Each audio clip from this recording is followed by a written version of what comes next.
지난주 주님께서는 아버지가 갖고 있는 모든 삶은 나의 삶이다. 아버지와 나는 동격이다. 같다. 어디가? 내 속성이. 생각하는 것이. 그리고 지식의 수준이. 진리의 영인 보혜사가 너희 삶에게 알리리라 하셨다. 그랬어요. 알려주실 것이다. 오늘 우리에게 알리시는 이 소식으로 인해서 내 속의 근심거리가 기쁨거리로 바탕이 되는 귀한 이 시간이 되기를 원합니다. 16절 조금 있으면 너희가 나를 보지 못하겠고 또 조금 있으면 나를 보리라 하신대 그랬어요. 조금, 미크론, 아주 잠깐 어떤 정도의 간격, 짧은 시간을 이야기하고 있어요. 조금만 있으면, 조금만 기다려, 조금 있다가, 조금. 사실은 딱 언제 1분 아니면 2분 이렇게 딱 정해져 있는 시간은 아니지만 아주 짧은 동안, 짧은 시간 이거를 조금 있으면 미크론이라고 하는 단어를 쓰게 됩니다. 오래지 않은 짧은 시간에 너희가 나를 더 이상 볼 수 없을 것이다. 이렇게 말씀합니다. 더 이상 더는 어떤 것도 더하여지지 않고 빼지지도 않고 그 짧은 시간에 더 이상 나를 볼 수 없을 것이다. 사도행전 20장 25절에도 보라 내가 너희 중에 왕래하며 하나님 나라를 전파하였으나 이제는 너희가 다 내 얼굴을 다시 보지 못할 줄 아노라 그랬어요. 바울 사도가 말씀을 선포하면서 이제 고별 설교를 지금 하고 있는 거죠. 더 이상 나를 볼 수 없어. 다시는 나를 보지 못할 것이다. 그래서 이 단어가 쓰일 때는 어떤 결별, 고별, 작별을 이제 이야기해야 되는 상황에서 이 미크론이라고 하는 이 단어를 쓰게 됩니다.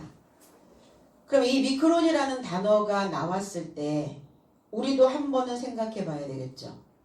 더 이상 나를 볼 수 없는 시간이 오겠죠.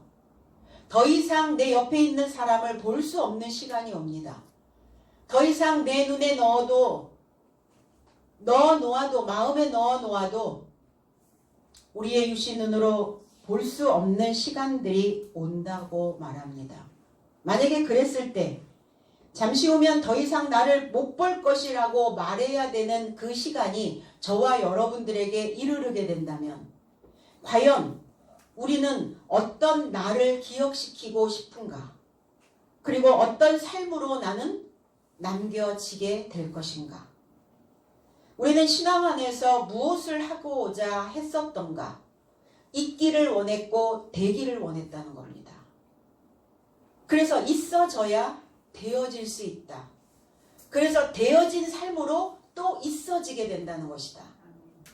근데 우리 모두가 다 사실은 더 이상 나를 보지 못하는 그런 시간들이 이르렀을 때 과연 나는 지금 어떠한 색깔을, 어떠한 모습을, 어떠한 형태를 남기고 갈 것이고 되어지게 만들 것인가?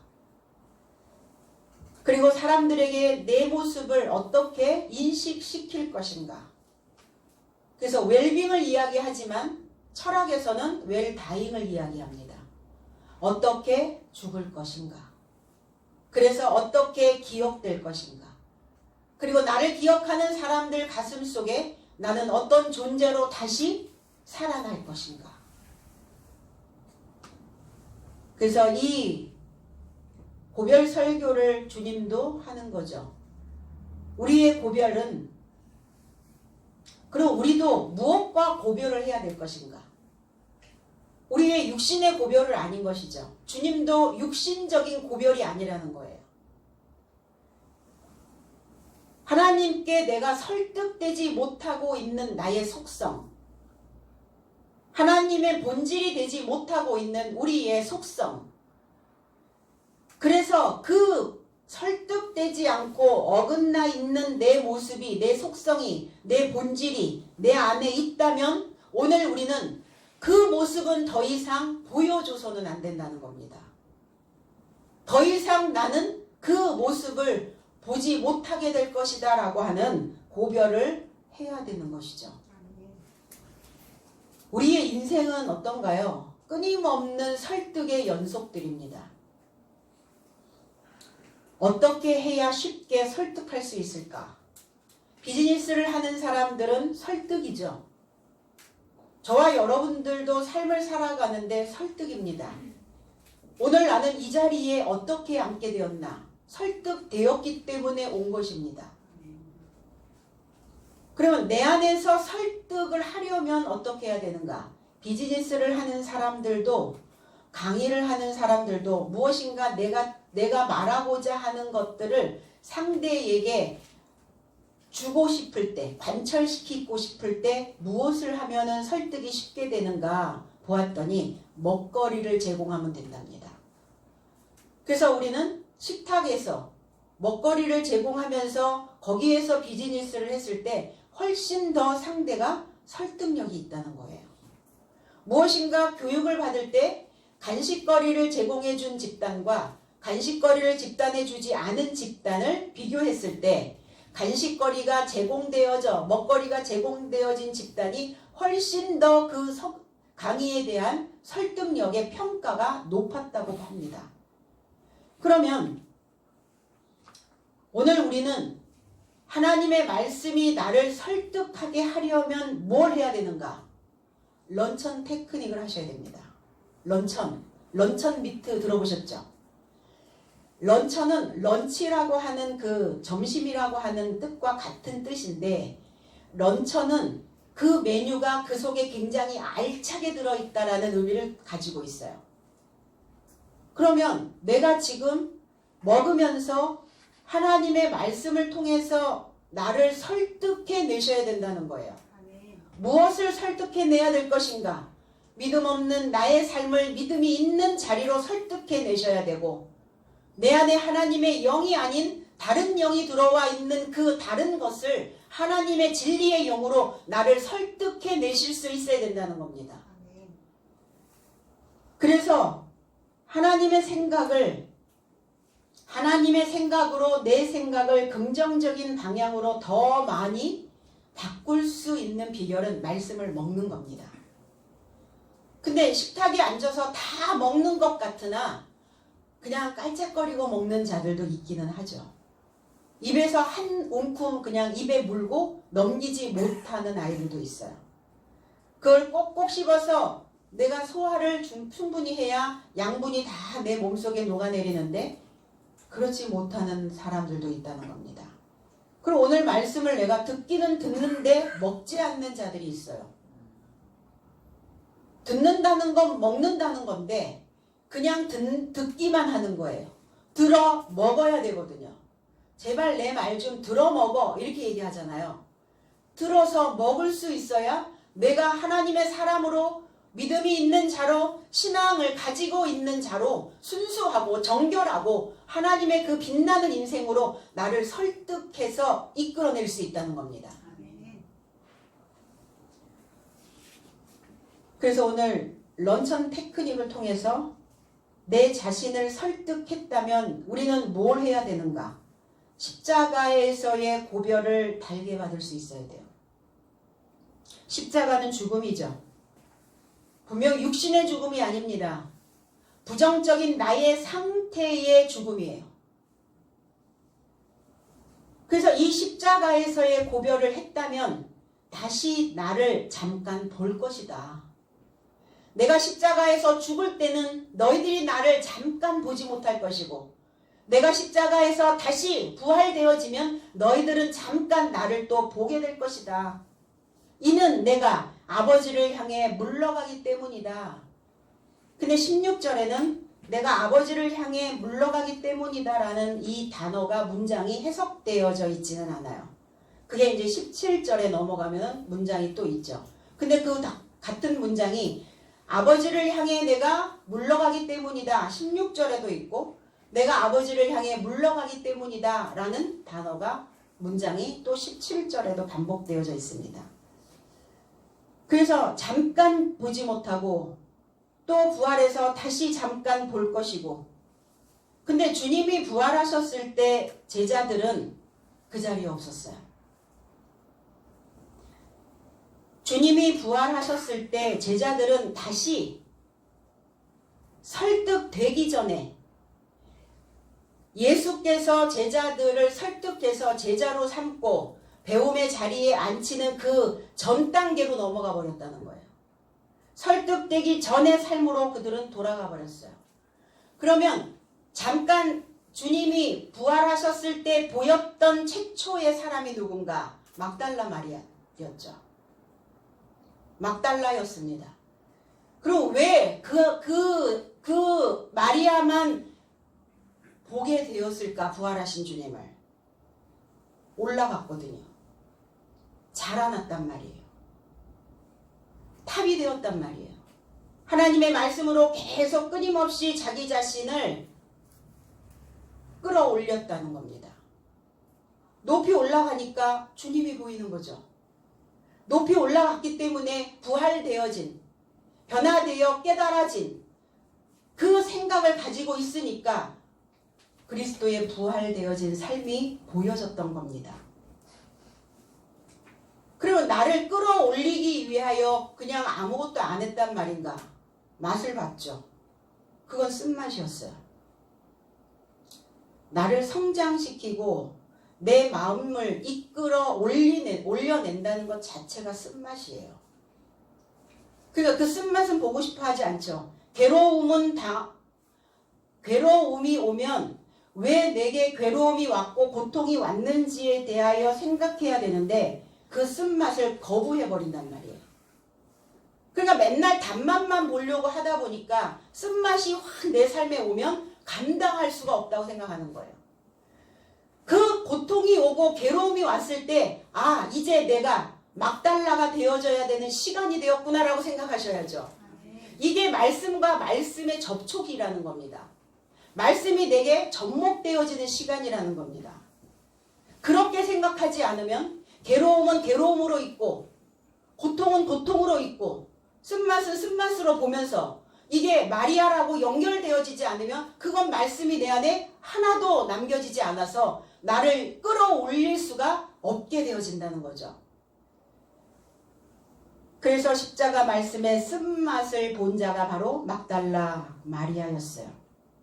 그럼 우리가 다 막달라에 거주하는 마리아여야 그리스도 예수의 부활이 내 삶으로 눈에 목격되어질 수 있다는 겁니다. 제자들은 다시 잠시 볼 것이라고 말했지만 그들은 보지 못했어요.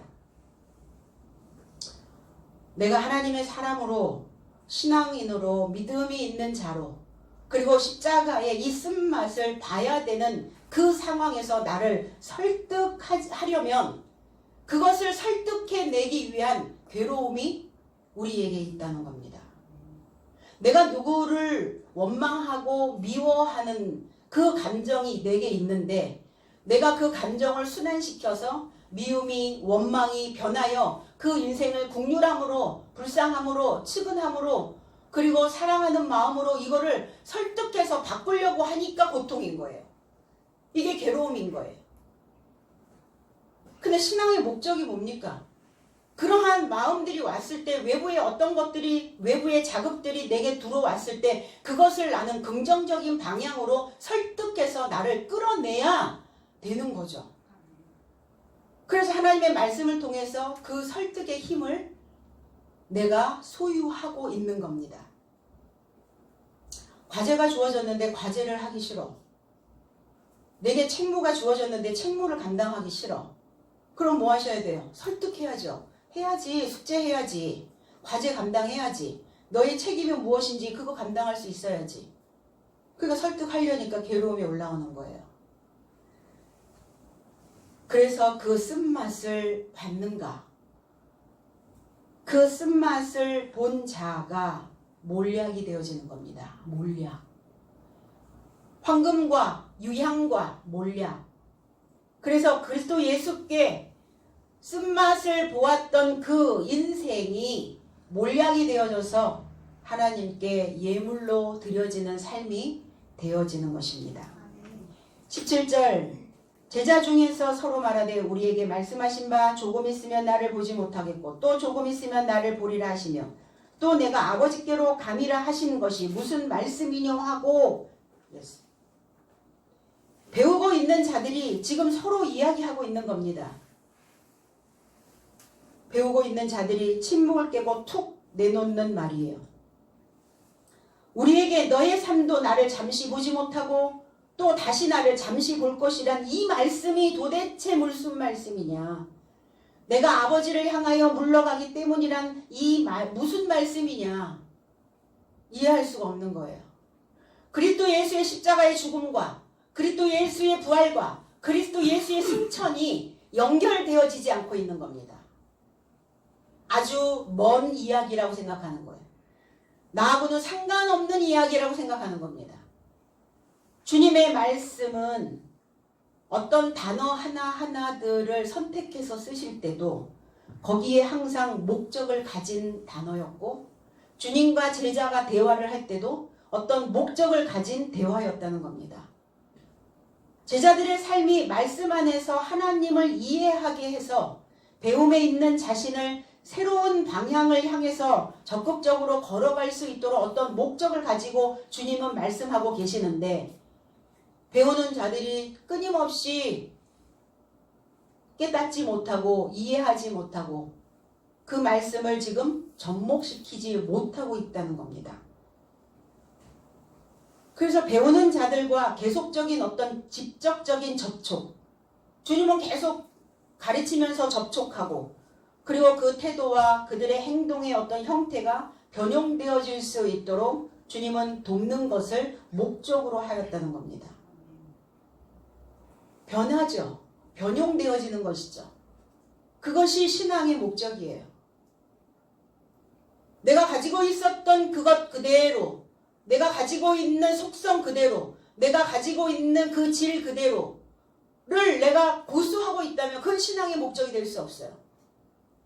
말씀이 지금 나와 접촉되어지지 않고 있다는 증거라는 겁니다. 다시 나를 볼 수 있는 자는 어떤 자인가? 주님을 볼 수 있는 자는 탑이 되어져 있어야 돼요. 자라나 있어야 됩니다. 나의 마음의 터가 막달라가 되어져 있어야 된다는 거예요.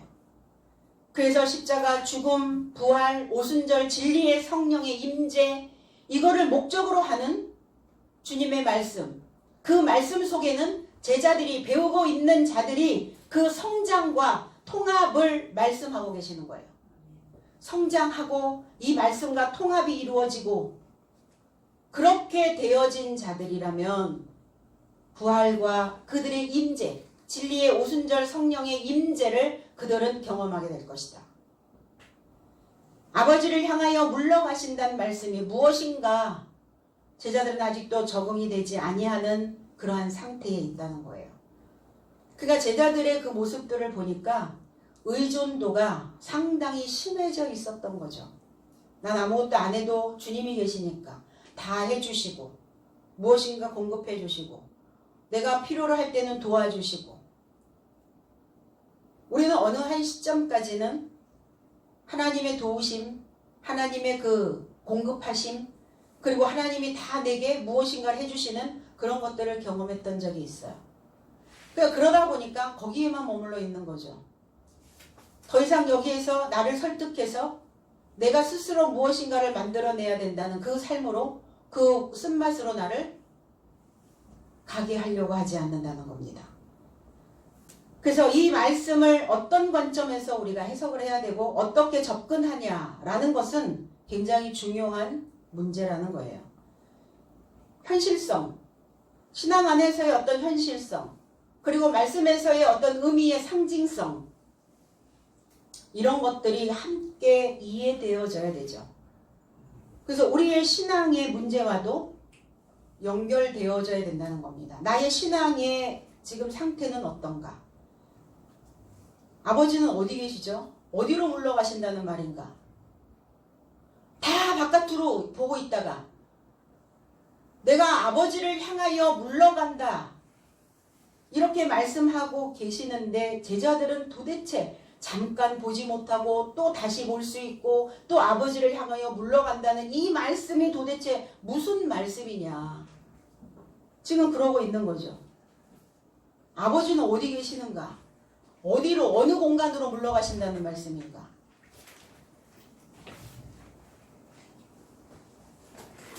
내 안이죠, 내 안. 나의 속성 속으로, 내 마음 안으로 들어오신다는 거예요. 내 안에 계신다는 거예요. 내 안으로 물러가신다는 거예요. 내 속에 있는 그 하늘로 가신다는 겁니다. 하나님의 중심의 말씀으로, 내 중심이 하나님의 말씀으로 펼쳐져 있는 궁창인 하늘로 물러가신다는 거예요. 근데 하늘이 되어져 있어야 그 하늘로 오시죠.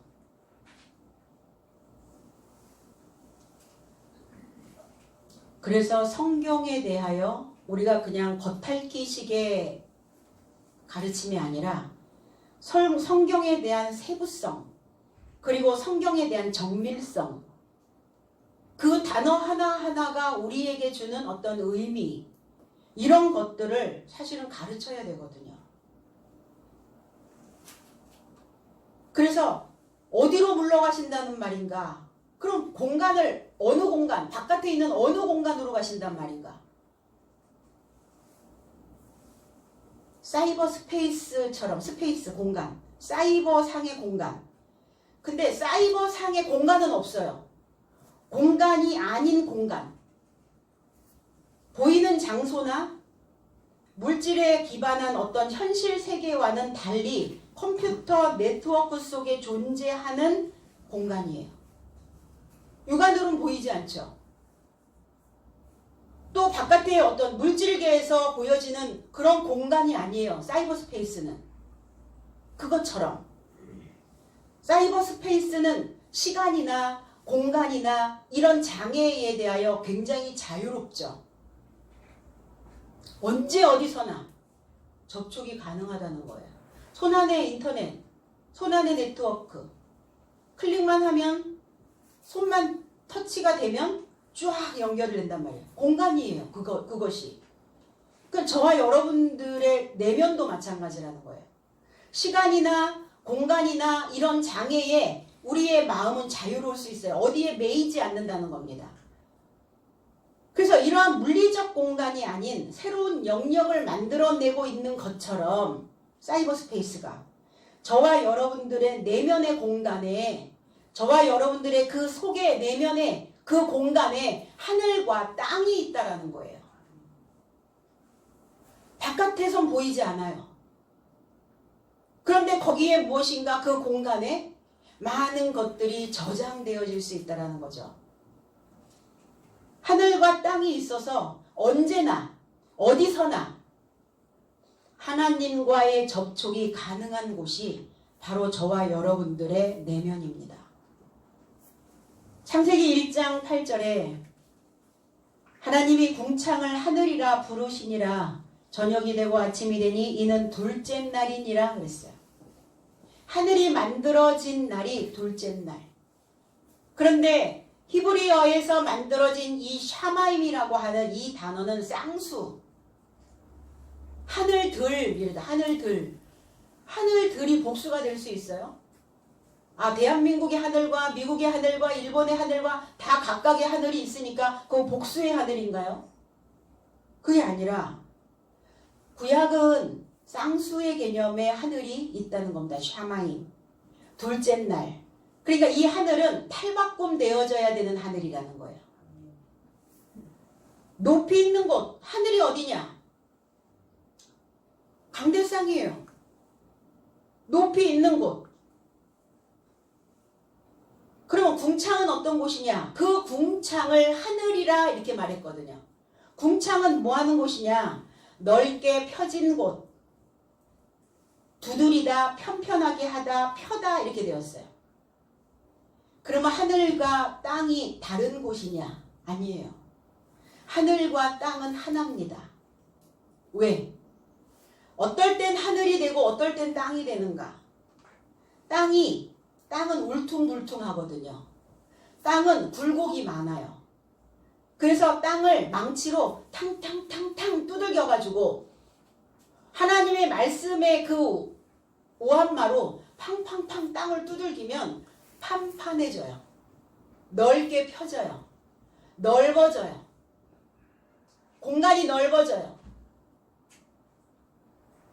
펼쳐지면 하늘이고 펼쳐지지 않은 상태에서 울퉁불퉁하면 그 마음은 땅입니다. 그러면 그 마음이 하늘도 될 수 있고 그 마음이 땅도 될 수 있어요. 그러니까 말씀이 들어가면 하늘 만드시려고 이 말씀으로 나를 탕탕 두들기신단 말이에요. 그게 괴롭죠. 그 두들김을 안 받아야 되는가? 그럼 언제 그 조불조불한 그 속들이 펼쳐진다는 겁니까? 구겨지고 다 구겨질 대로 구겨지고 좁아 터질 대로 다 좁아 터진 이 마음의 땅들을 어떤 방법으로 하늘을 만들 거예요? 하늘 따로 땅 따로가 아니에요. 그래서 땅이 펴지면 하늘이라는 거예요. 에레미야 51장 15절로 19절 여호와께서 그 권능으로 땅을 지으셨고 그 지혜로 세계를 세우셨고 그 명철로 하늘들을 펴셨으며 여기서도 하늘들을 이렇게 얘기한 거예요. 하늘이에요. 하늘의 사역입니다. 하늘의 사역을 펴셨으며 그가 목소리를 바라신즉 하늘에 많은 물이 생기나니 땅 끝에서 구름이 오르게 하시며 비를 위하여 번개하시며 그 곳간에서 바람을 내시거늘 사람마다 우준하고 무식하도다. 금 장생마다 자기의 신상으로 인하여 수치를 당하나니 이는 그가 부어 만든 우상은 거짓이요 그 속에 생기가 없음이라. 그것들은 헛것이요 망령되이 만든 것인즉 징벌하시는 때에 멸망할 것이고 야곱의 분깃은 이같지 아니하시니 그는 만물의 조성자요 이스라엘은 그 산업의 지파라. 만군의 여호와시니라 그랬어요. 하늘을 어떻게 권능으로 그 땅을 지으셨고 이 권능이라고 하는 이 코아흐라고 하는 단어는 본질이에요. 그 본질로 여호와께서 그 본질로 땅을 뭐 하셨고 지정하셨고 우린 땅입니다. 하나님의 본질이 하나님의 본성이 되어져야 되는 땅을 지정하셨다고요. 지정하셨고 그 지혜로 호크마 그 세계를 그 지혜로 거주지를 세우셨고 명철이 뭡니까? 이성적 사고와 논리적 사고와 분별력이 있는 마음입니다. 그러니까 이 하늘이 되어 있다면 나는 인식해야죠. 내가 지금 어떠한 모습으로 되어져 있는지 인식하셔야 된다는, 분별하셔야 된다는 겁니다. 그 인식하는 분별로 하늘을 펴셨으며 분별이 있을 때 하늘이라는 거예요. 이성과 논리가 만들어졌을 때 그럴 때 그게 하늘의 삶이라는 겁니다. 이 하늘을 펼치셨으며 그가 목소리를 바라신즉 하늘에 많은 물이 생기나니 목소리, 소리예요. 소리. 콜. 그 소리를 주신즉 하늘에 많은 물, 소요하는 물이, 요동하는 물이, 동요하는 물이 생겼다고요. 그럼 하늘은 어떤 곳이냐? 소리가 있는 곳입니다. 소리. 어떤 소리? 물소리, 말소리. 소리가 있는 곳이, 소리가 모여 있는 곳이 하늘이에요. 그러니까 소리가 모여 있으니까 항상 소요하고 소동하고 동요하고 뭔가 항상 출렁거려. 근데 이 하늘이, 이게 하늘이 되어지려면 이제 이 물들이 평탄케 되어져야 돼요. 이 살아서 꿈틀거리고 있는 이 소리들이 항상 나를 긍정적이지 않은 부정적인 생각으로 나를 끌어내고 근심하는 생각으로 나를 늘 누르고 이러면 어때요? 금방 마음이 울퉁불퉁해져 버리거든요. 그럼 하늘을 잃어버리는 거예요. 그럼 땅에 속한 자가 돼버리는 거예요. 그러니까 땅에서 맨날 이것저것 내가 필요로 하는 것들을 이거저거 맨날 쳐다보다 보니까 마음은 평강을 이룰 수가 없는 거죠. 하늘은 소리예요, 소리. 소리가 있는 곳이 하늘입니다. 그러면 어떤 소리냐예요. 두 하늘이었거든요. 히브리어에서는. 어떤 소리의 하늘에 내가 있는가. 그래서 계시록에 가면 하늘에 전쟁이 일어나잖아요. 물전쟁입니다. 소리의 전쟁이에요. 본래 뱀, 그 본성이 뱀으로 되어져 있는 자기 경험적인 신앙생활을 가지고 있었던 그 본성에 있었던 그 신앙이 이제 하나님의 본성으로 바뀌는 상황이 되면서 그 본래 뱀은 땅으로 떨어지는 거예요. 사단은 떨어지는 겁니다. 그 자가 나를 괴롭혔던 거예요. 그 하늘에 있었던 그 나의 본성이, 길들여지지 않았던 본성이 늘 출렁거리고 동요하고 소요하고 소동을 일으키는 그 물소리가 나를 괴롭혔던 거예요. 그래서 땅끝에서 구름이 오르게 하시며, 구름은 뭐냐? 그 땅을 통치할 수 있는 통치자로 내 삶을 끌어내신다는 거예요. 통치해야죠. 비를 위하여 번개하시며, 번개하신다는 것은 뭐냐? 비가 내려올 때, 하나님의 교훈이 내려올 때 더러운 물이 아니거든요. 비를 위하여, 그래서 빛을, 그래서 맑음을, 그래서 순수성을 잃어버려서는 안 된다는 거예요. 하늘은. 그 하늘 되어져 있는 그곳은, 그 물은 더러워서는 안 되는 거죠. 그럼 나는 나에게 어떠한 물을 계속 주고 있는가? 좋은 물, 나쁜 물. 그리고 그 곳간에서 바람을 내시거늘 저장고죠. 내 속이 공간입니다. 저장고에 무엇을 저장하고 있는가? 그래서 그 저장하고 있는 곳에서 바람, 르아흐입니다. 하나님의 영이에요. 하나님의 영이 나오게 하시는데, 그런데 사람마다 우준하고 무식해요. 우준하다는 것은 뭐냐면 스스로 불을 놓는 거예요. 불을 놓다 이라는 걸 가지고 있어요. 내 안에 나를 소멸시켜버리는, 나를 태워버리는 그런 불을 항상 놓고 있는 거예요. 그 우준한 자죠. 하나님의 불꽃이어야 되는데 하나님의 불꽃이 아닌 내 본성의 불꽃을 내가 지피고 있다면 그 불로 인하여 내가 늘 타버리게 돼버리는 겁니다. 속이 시커멓게 숫덩이가 돼버리는 거죠. 그리고 무식하도다. 지식이 없다는 거예요. 하나님에 대하여. 금장색마다 금을 녹여서 주조하는 사람을 금장색이라고 이야기를 합니다. 무엇인가를 주조해서 그 틀에다가 붓는 사람. 그러면 저와 여러분들은 다 금장색이에요. 장인들입니다. 그럼 무엇을 녹여서 지금 어떤 틀에다가 붓고 있는가? 이 말씀이 여러분들 속에 들어가면 이 말씀이 여러분들의 틀에 부어지거든요. 그러면 나는 지금 어떤 틀을 가지고 있는가 생각해 보셔야 되죠. 붕어 틀을 가지고 있으면 붕어빵 될 거고, 국가 틀 가지고 있으면 국화빵 될 것이고, 하나님 틀 가지고 있으면 하나님 될 것이고. 이해되십니까? 내가 사단의 틀을 가지고 있으면 이게 다 내 속에 들어오면 말씀을 들어서 먹지 않으니까 내가 설득되지 않고, 설득되지 않은 그 마음이 부어지니까, 그러니까 그 틀이 사단의 틀이 돼버리는 거예요. 그래서 자기의 신상으로, 자기가 새기고 자기가 조각한 것으로 인하여 수치를 당하나니 말라버리는 거예요. 속이 바짝 말라버리는 거예요. 시들어버리는 거예요. 이는 그가 부어 만든 우상은 거짓이요. 뭘 부어? 지금 뭘 붓는가 내 속에? 무엇을 지금 관제로 지금 계속 붓고 있는가? 하나님의 기름 부음인가? 아니면 과거에 가지고 있었던 찌든 기름인가? 무엇을 부어 만드는가? 그 부어 만든 대로 상이 만들어진다는 거예요. 형태가 만들어진다는 거예요.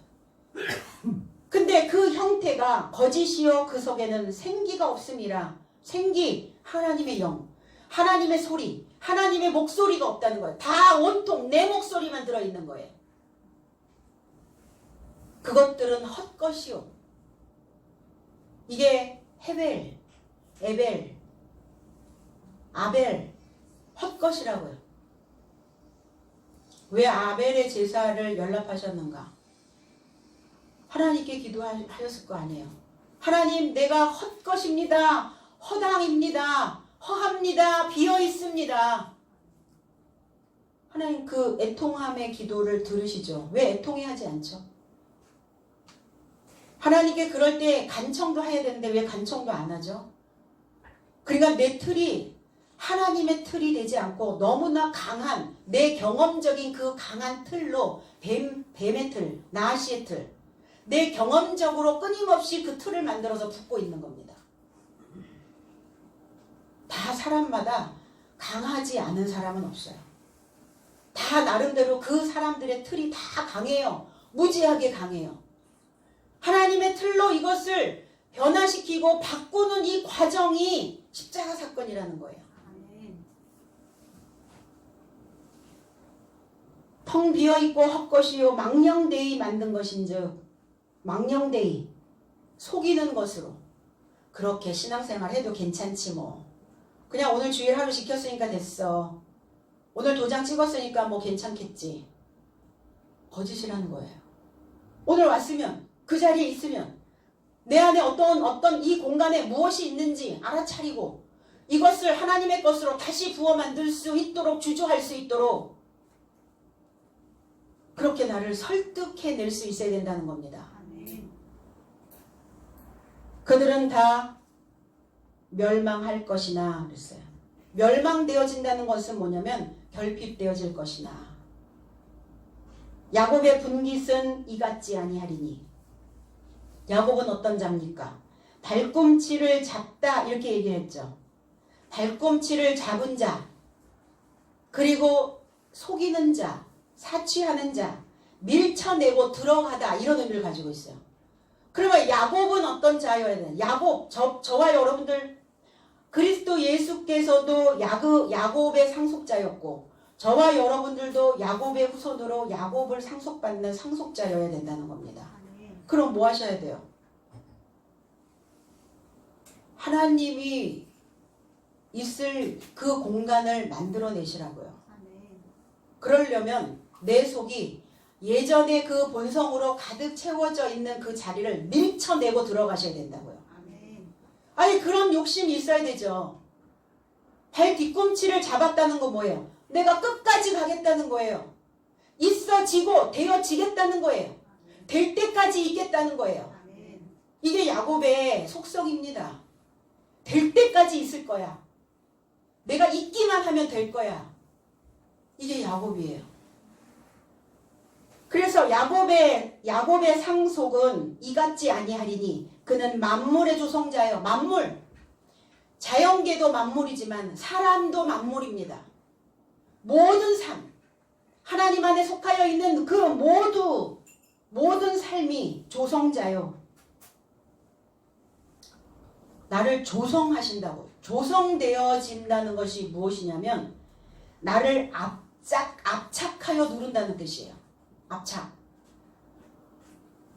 그거 드셔보셨죠? 오징어 이렇게 압착해가지고 눌러서.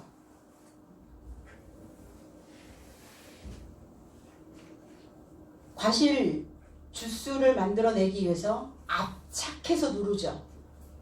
그러면 딱 그 분량만큼 나오잖아요. 그 나를 조성하시는 거예요.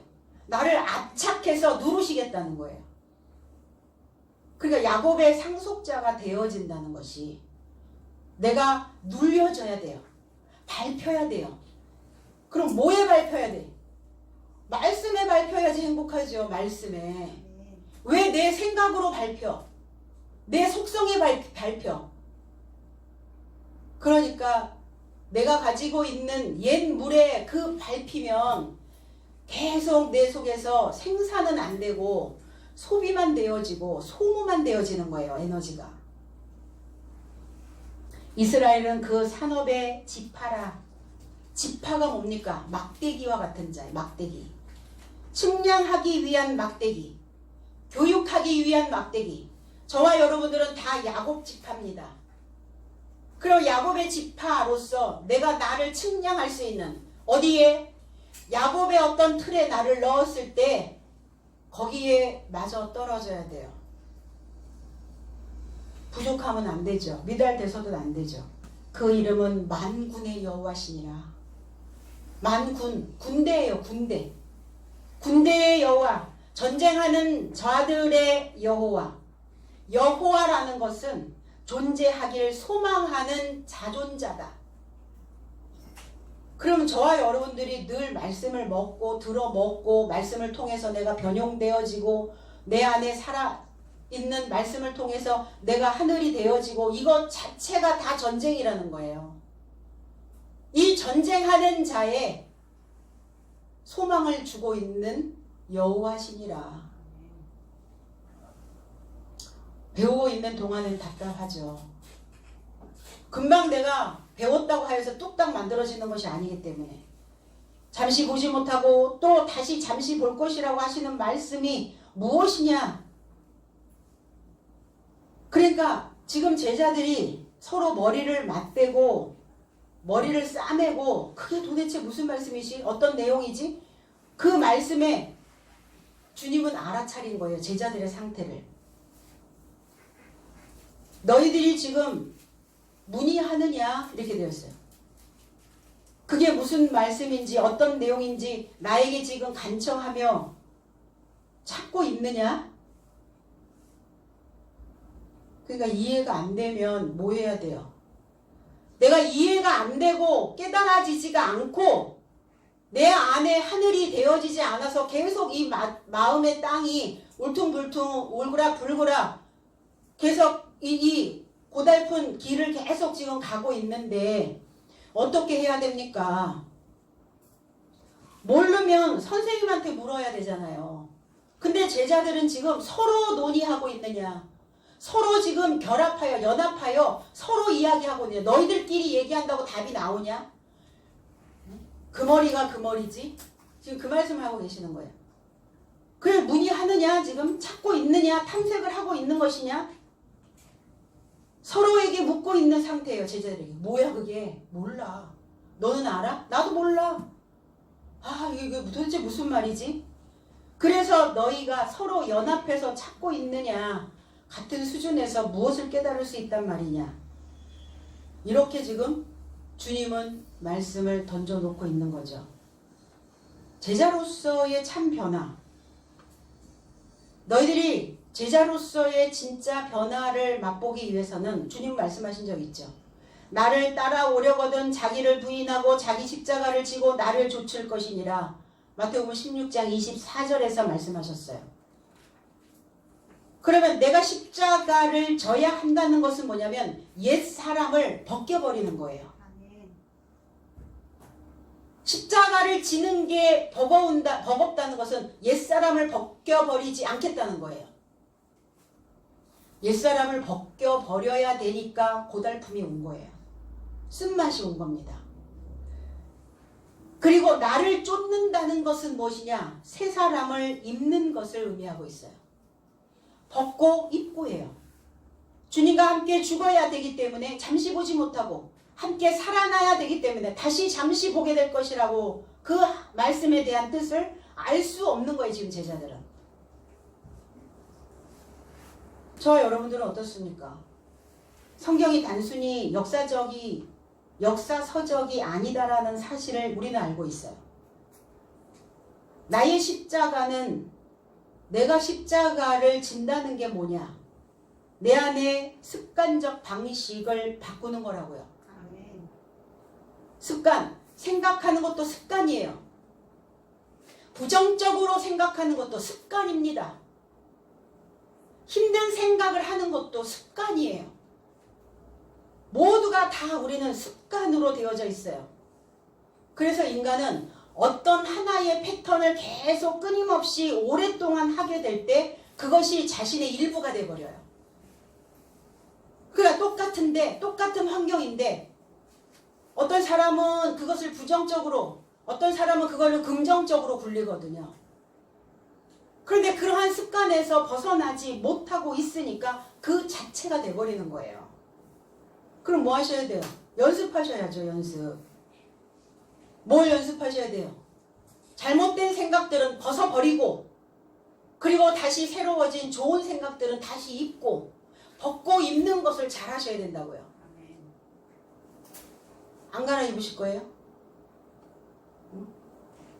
작년에 입었던 옷 계속 입으실 거예요? 안 갈아입고 고집 부리실래요?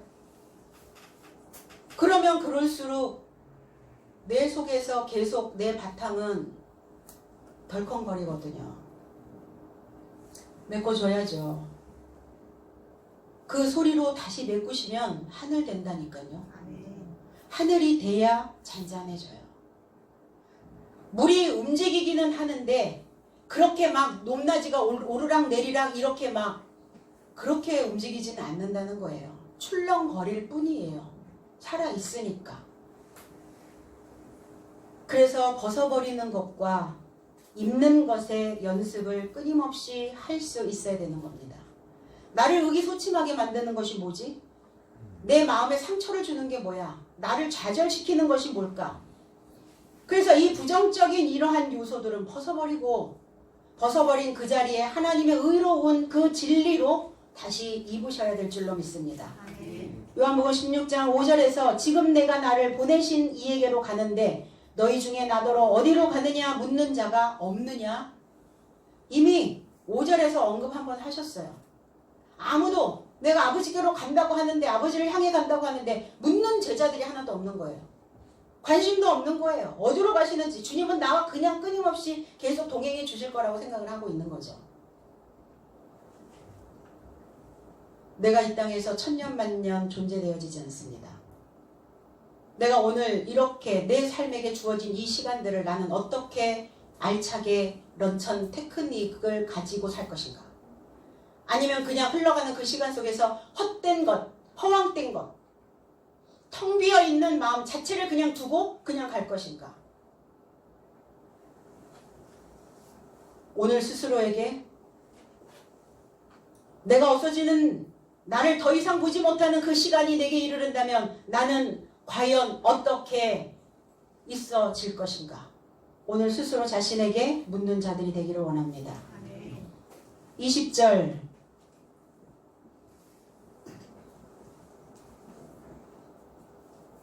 18절로 19절 또 말하되 조금 있으면이라 하신 말씀이 무슨 말씀이뇨? 무엇을 말씀하시는지 알지 못하노라 하거늘 예수께서 그 묻고자 함을 하시고 가라사대 내 말이 조금 있으면 나를 보지 못하겠고 또 조금 있으면 나를 보리라 함으로 서로 문의하느냐?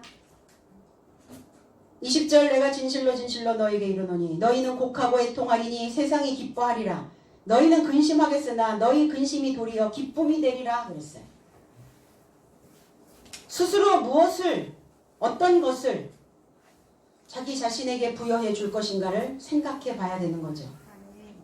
제자들이 잠시라 말씀하신 것이 무슨 말씀이고 무엇을 전하고 계시는지 나의 삶은 알지 못하겠다 이렇게 얘기했어요. 그런데 내가 가만히 보니까 나한테 묻지는 못하고 지금 너희들 스스로 무엇을 원하는지 내가 알 것 같아. 그러니까 제자들에게 너의 삶도 나를 잠시 바라보지 못하고 그리고 다시 나를 잠시 볼 것이라고 말하였던 것에 대해서 이제 나한테 좀 물어봐라. 왜 안 물어보냐? 나한테 물어봐야지. 왜 너희들 스스로 너희들 머리에서 나오는 것으로 생각을 하고 있느냐? 이렇게 지금 말씀하고 계시는 거죠. 왜 너의 삶은 울고 슬퍼할 것이다. 잠시 보고 잠시 못 보고 이 말씀이 계속 문장마다 반복되어져서 지금 말씀하고 있잖아요. 중요한 일이기 때문이에요. 신앙 안에서 중요한 일. 지금 보고 있다면 네가 너희들의 모습을 지금 보고 있다면 어떤 모습으로 나는 어떤 형태로 나를 만들 것인가. 그리고 내가 더 이상 보이지 않는 그 시간이 되어진다면 또 나는 어떤 형태로 어떤 모양으로 또 기억되어질 것인가. 생각할 수 있어야 되는 거죠. 너희 삶은 울고 슬퍼할 것이다. 세상은 그러나 기뻐할 것이다. 세상은 기뻐하고 너의 삶은 근심하나 오히려 근심이 기쁨에 이르게 될 것이라고 말씀합니다. 십자가를 지고 벗어버리는 것, 사실은 근심이죠. 오랫동안 갖고 있었던 걸 버리라고 하니까 근심이에요. 그래서 그 십자가의 죽음으로 인하여 울고 애곡하고 곡하고 슬퍼하나 그러나 세상은 기뻐하다. 그 세상은 왜 기뻐해요? 내가 그동안 질서 없이 살았고 내가 무질서하게 살았던 그 세상은 이제 정돈되어지고 단장되어질 수 있으니까 기뻐하게 될 것이다. 내 삶에서 셀프 이미지, 나의 어떤 형상, 자아의 형상, 이 자아의 형상이 하나님의 형상으로 단장되어지기 때문에 나에게는 기쁜 날인 거죠. 그 세상은 기쁜 날이에요. 그러나 나는 또 한편에 나는 또 다른 나는 근심인 거예요. 아, 그걸 어떻게 해지? 그걸 어떻게 해내지? 그걸 다시 하라 그러니까 부담되고 버겁고 힘들고 다 뭐의 문제예요? 마음의 문제예요. 마음이 있으면 달나라까지 갑니다. 마음이 없으면 발 한 짝도 내 발이 문 밖에도 못 나가는 거예요. 훈련을 받고 있는 제자들은, 배우고 있는 자들은 울고 슬퍼한다. 나의 나쁜 습성, 나의 나쁜 습관, 잘못된 삶의 방식, 잘못 생각하고 있는 똑같은 패턴의 그러한 삶, 그거에 대한 애도, 내가 왜 지금까지 그러한 잘못된 생활 방식을 가지고 살았나, 그 왜 잘못된 습성으로 인하여 나는 왜 늘 근심하고 있었나, 그거에 대하여 오늘 애도하시기 바랍니다. 그거와 고별하셔야 돼요. 그 나쁜 습성에 있었던 그 삶을 보내야 하기 때문에 곡소리가 난다니까요. 슬퍼하며 애통하며 너희 웃음을 애통으로, 너희 즐거움을 근심으로 바꾸고 낮아지면 주께서 높여주시는 기쁨을 경험하게 된다라고 말씀합니다. 근심이 기쁨으로 바뀌게 하려면 뭐 하셔야 돼요? 내 물이 이만큼 올라왔다면 수위를 조절하셔야 돼요. 그래서 나에게 내 주변이 치명타를 입히지 않고 내가 어떠한 그 사건으로 인하여 내 삶이 망가지는 일이 발생되지 않거든. 그 근심으로 인하여 내 속을 다 불태울 필요가 없다. 내 안에 어떤 불씨가 남아있는지, 나쁜 습성의 불씨가 남아있다면 오늘 그 불을 끄는, 애통하는, 곡하는 그 시간이 돼야 될 줄로 믿습니다. 아멘. 그래서 깨달아 변화되어져 있는 부활을 입으면 기쁨이 가득 채워지겠죠. 우리는 거룩한 영 안에서 의와 평강과 희락이라. 희락, 이게 기쁨이에요. 카라라고 하는 이 기쁨. 지금은 나의 몸과 마음의 십자가의 말씀으로 표시되기까지 울고 애통하죠. 십자가의 표시가 있다라는 것은 우리는 그만큼 신앙 안에서 내가 제대로 된 삶을 살기 위해서, 건강한 삶을 살기 위해서, 나쁜 습성을 버리기 위해서 그만큼 내 안에서 몸부림쳤던 거예요. 그 표시가 우리에게 있어야 되는 거죠. 그래서 애통하는 자는 긍정적인 자아 형상을 갖는 그 기쁨의 변화가 나타날 수 있다는 겁니다. 우리에게 주어지는 이 기쁨이 있는 자들은 자기 자신을 창조하고 그리고 안정된 그 효과를 나타내고 그래서 근심을 적게 할 수가 있어요. 우리가 근심과 염려와 걱정을 안 할 수는 없거든요. 그런데 이 근심이 작아져요. 근심이 커지는 것이 아니라. 그래서 우리의 믿음 안에서 경험되어지는 모든 생활은 헛되지 않고 유익한 영향력으로 내 삶이 발휘되어질 수 있다라는 것. 나에게 어떠한 외부의 자극이 온다 할지라도 그 외부의 자극으로 인하여 내 속을 불태우지 말고 오늘 내가 살아있다는 것이 내가 내놓은 가장 큰 업적이라는 것. 스티븐 호킹 박사는 그 루게릭병으로 온몸이 다 마비가 되어졌을 때 그렇게 이야기했다고 말합니다. 내가 그동안 살면서 만들어낸 가장 큰 업적은 오늘 내가 살고 있다는 것이다.